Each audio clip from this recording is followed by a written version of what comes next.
ঠিকমতো আমাদের ডাক্তার থাকে না। ডাক্তার সকাল আটলা আসলে ঘন্টায় থাকে, এভাবে চলে যায়। আমাদের নিজস্ব ফার্মেসি আছে, আমাদের ফার্মেসিতে আমরা কাজ করে। মহিলারা আসলে মনে হয় এখান থেকে ফিরে যাবে।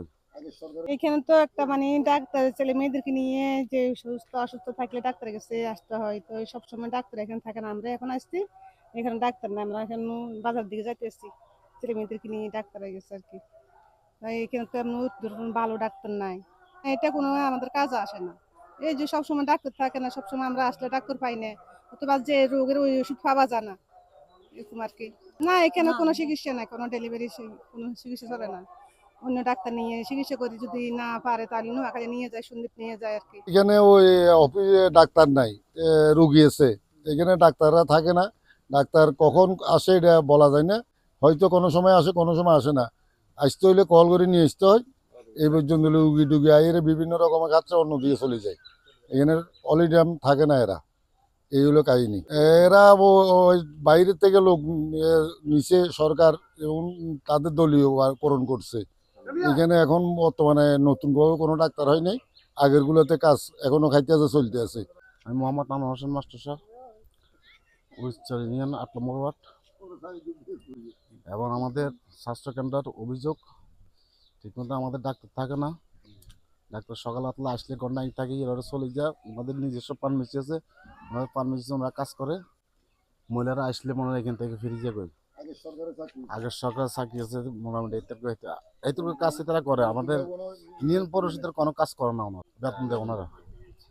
ওনারা বেতন পাইতেছে, বেতন খাইতেছে, আর ওনারা বেতন খাইতেছে, ডিউটি করে না।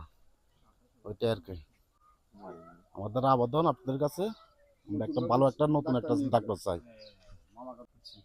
এখানে ডাক্তার নিয়মিত থাকে না, 10টা 11টার দিকে আসে। রুগী এলিম ফাইল ঠিক মতো প্রতিদিন ঠিকভাবে আসে না। ভাই ওনার বেতন শুনছি 26-27 হাজার টাকা মিলে পাইতেছে। আমার মানে আগে এখানে দিছিল, কইছে এখানে সাফ সাফাই গুলো কাজ করবে, আর তোমার পরিষদের থেকে একটা চালের কার্ড টাট এগুলো দিব। আমার এখন কোনো কিছু দেয় না, চালের কার্ড টাট। তো আমি স্যার মনে করছি তুমি এখানে আর ডিউটি করি না, তো আমি এখন এখানে সাফ সাফাই ডিউটি করি না। করলে 30 টাকা 40 টাকায় মিলে দেয়, এটা আমার পোষা না, তাই আমি এটা ছেড়ে দিছি।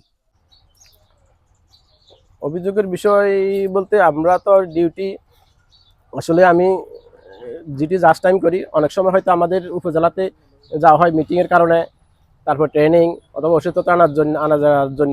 ওই সময় হয়তো 1-2 দিন বন্ধ থাকতে পারে। এটা উপজেলাতে আজ আবার একবার সন্ধ্যে যাওয়া আসাতে 2-3 দিন লেগে যায় একদিনের জন্য যাইলে, কারণ আসা যাওয়া আমাদের নদী পথে ছাড়া যাওয়া যায় না। সুতরাং ওই সময় হয়তো বন্ধ থাকলে রোগীরা আসলে ফিরে যেতে পারে, অভিযোগ করতে পারে যে ডাক্তারকে পাই না, এটা আর কি। আর ওষুধপত্র তো আমরা যা আছে ওটার মধ্যে সেবা দিতে হয় আমাদেরকে। রোগীরা যা চাইবে তা তো দেওয়া যায় না রোগীদের মন মতো, অথবা রোগীরা অনেকে বাড়ির সবার জন্য চাইবে, আমরা তো ওভাবে দিতে পারি না। আমরা রোগী অনুসারে যে আসলে তার জন্য বা আমাদের স্বাস্থ্য বিভাগ থেকে যেরকম নির্দেশনা আছে, আমরা নির্দেশনা অনুসারে ওষুধ দিয়ে থাকি রোগীদেরকে।